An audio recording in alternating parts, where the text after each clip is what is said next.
अस्सलाम वालेकुम। आप सब खैरियत से? तो आज हम अपना नेक्स्ट लेक्चर स्टार्ट करते हैं, जो कि हमारे पास हमारा 2 है। तो हमारे पास टाइटल है बायोलॉजिकल मॉलिक्यूल्स। तो बायोलॉजिकल मॉलिक्यूल्स क्या होते हैं? इनके हमारे जो बायोलॉजी में हमारी बॉडी के अंदर जो मॉलिक्यूल्स पाए जाते हैं, ये इनके protein, lipids, carbohydrates, water, carbon dioxides. तो दीज आर बायोलॉजिकल मॉलिक्यूल्स। तो आज हमने उन्हीं के बारे में स्टडी करना है कि बायोलॉजिकल मॉलिक्यूल्स क्या होते हैं। तो हम अपना कंटिन्यू करते हैं। तो फर्स्ट ऑफ हमारे पास है इंट्रोडक्शन टू बायोकेमिस्ट्री। तो बायोकेमिस्ट्री क्या है? बायोकेमिस्ट्री हमारे पास biochemistry is a branch of biology. सबसे पहले तो बायोकेमिस्ट्री हमारे पास बायोलॉजी की एक ब्रांच है which deal with the study of chemical components and chemical processes in living organism. तो बायोकेमिस्ट्री हमारे पास बायोलॉजी की एक ब्रांच है जिसमें हम किस चीज़ की स्टडी करते हैं? Chemical components and chemical processes in living organism. यानी कि सबसे पहले तो लिविंग ऑर्गेनिज्म के केमिकल कंपोनेंट्स, मतलब लिविंग ऑर्गेनिज्म किन किन चीज़ों से मिलकर बने हुए हैं, उन सब कंपोनेंट्स को हम स्टडी करते हैं। एंड सेकंड वन, हम उनमें स्टडी करते हैं कि लिविंग ऑर्गेनिज्म हमारे पास यानी कि लिविंग ऑर्गेनिज्म के। एंड सेकंड वन, हम उसमें ये स्टडी करते हैं कि मतलब केमिकल प्रोसेसेस लिविंग ऑर्गेनिज्म में हमारे पास कौन कौन से प्रोसेसेस चल रहे होते हैं, इनके फोटोसिंथेसिस, ट्रांसपायरेशन, ये सब जो प्रोसेसेस चल रहे होते हैं। तो ये सबसे पहले हमारे पास केमिकल कंपोनेंट्स एंड देन हमारे पास chemical process in the living organism. तो अब हम ये देखते हैं कि मतलब बायोकेमिस्ट्री हमारे लिए क्यों ज़रूरी है। Basic knowledge of biochemistry is essential for understanding anatomy. तो हमारे पास बेसिक नॉलेज इसका बायोकेमिस्ट्री का ये एसेंशियल है। किस लिए एसेंशियल है? कि हम इसमें अंडरस्टैंड करते हैं एनाटॉमी, फिजियोलॉजी। कि एनाटॉमी क्या होती है? एनाटॉमी होती है हमारे पास study of internal structure of the body. Body की जब हम इंटरनल स्ट्रक्चर्स को स्टडी करते हैं, दैट इज़ कॉल्ड एनाटॉमी। और फिजियोलॉजी क्या होती है? फिजियोलॉजी में हमारे पास बायोलॉजी की ब्रांच है। तो इसमें हम क्या स्टडी करते हैं? इसमें हम बॉडी की नॉर्मल फंक्शनिंग, यानी कि एक बॉडी हमारे पास नॉर्मल कैसे फंक्शनिंग कर रही है, तो उसे हम कहते हैं कि हमारे पास ये फिजियोलॉजी है।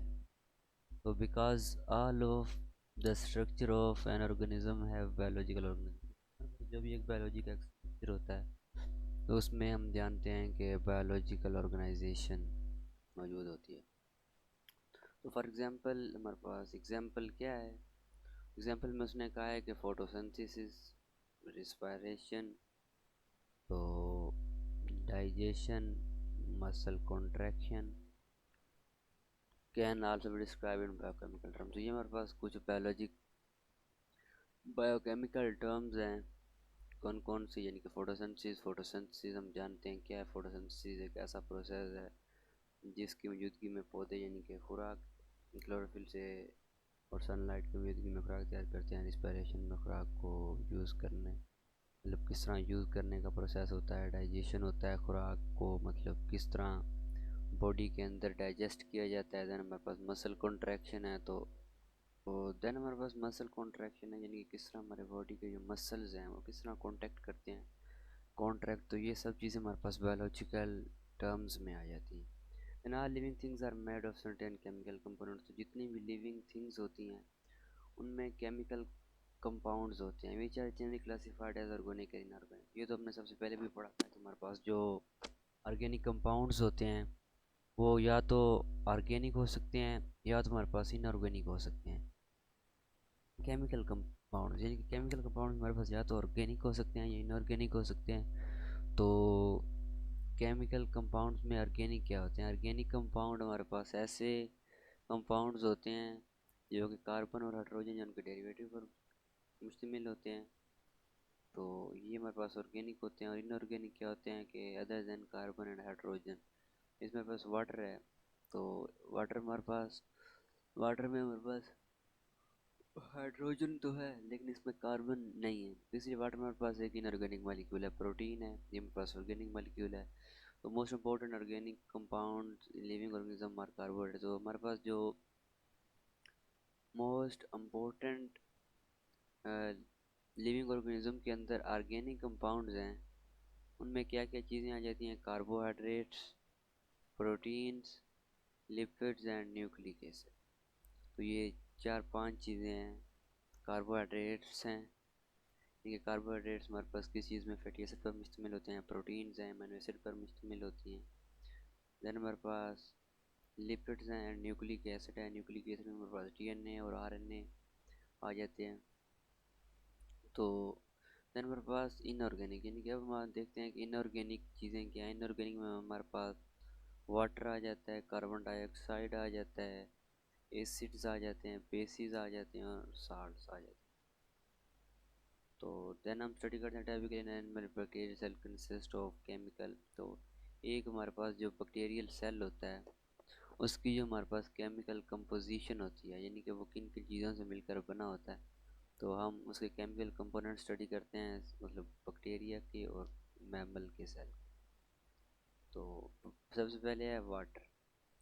तो हमारे पास वाटर जो बॉडी के अंदर होता है ये होता है 7, जिनके बैक्टीरिया में भी 70% होता है और मैमल्स के सेल में हमारे पास 17% वाटर होता है। प्रोटीन्स, सेकंड वन, प्रोटीन्स हमारे पास बैक्टीरिया सेल के अंदर 15% होती हैं एंड ममेलियन सेल के अंदर हमारे पास 18% होती हैं। कार्बोहाइड्रेट्स, तो कार्बोहाइड्रेट्स हमारे पास बैक्टीरिया सेल के अंदर 3% होते हैं और ममेलियन सेल के अंदर हमारे पास 4% कार्बोहाइड्रेट्स होते हैं। देन हमारे पास लिपिड्स है। लिपिड्स 2% बैक्टीरिया सेल में होते हैं और ममेलियन सेल में हमारे पास 3% होते हैं। देन हमारे पास डीएनए है। डीएनए 1% होता है बैक्टीरियल सेल में एंड हमारे पास ममेलियन सेल के अंदर ये 2% होता है। देन हमारे पास आरएनए है कि हमारे पास आरएनए बैक्टीरियल सेल के अंदर हमारे पास कितना होता है और ममेलियन सेल के अंदर। तो आरएनए हमारे पास बैक्टीरियल सेल में होता है 6% और ममेलियन सेल में 1.1% होता है। देन हमारे पास अदर ऑर्गेनिक मालिक्यूल्स, जिनके उसमें इंजाइम्स आ जाते हैं, हार्मोन्स आ जाते हैं, मेटाबोलाइट्स आ जाते हैं। तो ये वाली जो चीज़ें हैं ये हमारे पास बैक्टीरियल सेल में 2% होती हैं और ममेलियन सेल में भी 2%, यानी कि इन दोनों की कंसंट्रेशन दोनों सेल के अंदर बराबर होती है। इनऑर्गेनिक आयंस है। इनऑर्गेनिक आयंस में क्या आ जाते हैं? सोडियम, कैल्शियम, तो पोटाशियम, मैग्नीशियम, यानी कि क्लोराइन, ये वाले सब ये दोनों 1% होते हैं। तो ये इनका एक बेसिक सा कंपेरिजन है और ये इम्पोर्टेंट है, मोस्टली शॉर्ट क्वेश्चन भी इसमें आ जाता है, तो ये आप एक दफ़ा देख लेंगे। तो the survival of an organism depend upon its ability to take some chemicals from its environment and use them to make chemical of living matter. तो हमारे पास जो एक लिविंग और के सर्वाइवल किस तरह होता है कि वो अपने इन्वायरमेंट से केमिकल्स लेता है और उनको यूज़ करता है अपने लिविंग, यानी कि अपने रहने के लिए, उसको जो चीज़ें चाहिए होती हैं उनके लिए। तो for this reason cell of every organism are constantly taking in a few substances changing them chemically in various ways। तो इस वजह से हमारे पास जो सेल होते हैं वो कंटिन्यूसली कुछ सब्सटेंसेस इन्वायरमेंट्स में ले रहे होते हैं और चेंज हो रहे होते हैं। Building new cellular material and obtaining energy for this need. तो क्या करते हैं कि वो जो चीज़ें इन्वायरमेंट्स से लेते हैं उससे क्या करते हैं कि अपना सेलुलर मटेरियल और अपनी एनर्जी के नीड्स को फुलफ़िल करते हैं। Life of an organism depend upon the chemical activities. तो हमारे पास जो एक ऑर्गेनिज्म है उसकी लाइफ किस पे डिपेंड करती है? तो उसकी लाइफ दो चीज़ों में डिपेंड करती है कि उसकी सेल की जो हमारे पास एक्टिविटीज़ हैं और फूड। सेल की एक chemical activities in the cell, यानी कि सेल के अंदर कौन कौन सी एक्टिविटीज़ चल रही हैं ये उस पर डिपेंड करती है। इन हमारे पास है this chemical activity is maintained with a high degree of organisation. तो क्योंकि हमारी बॉडी एक कम्प्लेक्स तो क्योंकि हमारी जो बॉडी है वो एक कम्प्लेक्स स्ट्रक्चर है, तो इसमें हाई डिग्री ऑफ ऑर्गेनाइजेशन होती है, यानी कि सेल्स और मॉलिक्यूल आपस में अरेंज हुए होते हैं। तो all the chemical reaction taking place within a cell are collectively called metabolism. तो ये हमारे पास मेटाबॉलिज्म की डेफिनेशन है कि व्हाट इज़ मेटाबॉलिज्म।